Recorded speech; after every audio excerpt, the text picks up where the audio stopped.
Professor Zelthor stood before the Galactic Academy's assembled students, his crystalline appendages gesturing toward the holographic display of Glacius 7.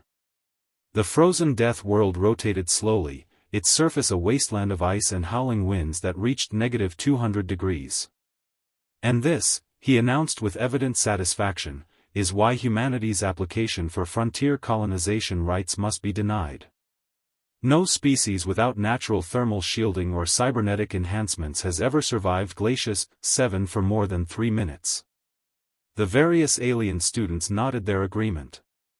Everyone knew humans were the soft ones, no exoskeletons, no plasma-resistant skin, no adaptive biology. They were fragile creatures who had barely clawed their way off their home planet. A hand rose from the back row. Lieutenant Sarah Chen, the only human in the xenobiology course, stood up. "Professor, I'd like to challenge that assessment." Zelthor's optical sensors flickered with amusement. "Lieutenant, your species is admirably stubborn, but stubbornness doesn't insulate against absolute zero. Request permission for a field demonstration, sir." The classroom fell silent.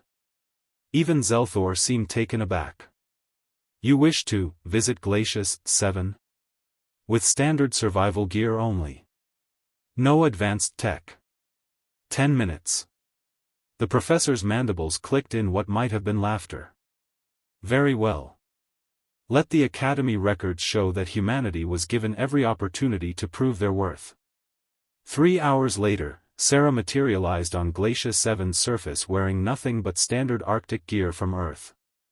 The wind immediately attacked her, screaming across the endless white plains. Her helmet's display showed 9 minutes, 45 seconds remaining. She dropped to her knees and began cutting blocks of ice. Professor Zelthor watched through the observation drone, confusion evident. "What is the human doing?" Sarah worked with practiced efficiency, her movements economical despite the brutal cold. Block after block, she carved and stacked them in a spiral pattern. Her ancestors had done this for thousands of years in Earth's Arctic regions. 5 minutes. The structure began to take shape, a dome of ice blocks, each one precisely angled. 3 minutes. She crawled inside and sealed the entrance with a final block. "Madness," Zelthor muttered. "She's trapped herself in frozen water." But the drone's sensors told a different story. Inside the igloo, Sarah had lit a small thermal canister. The ice walls didn't melt, they insulated. The temperature inside climbed from -200 to -20. Survivable. Comfortable, even. Sarah's voice crackled through the calm. 7 minutes, Professor. Want me to build a second one? The classroom erupted. Students of a dozen species chattered in amazement.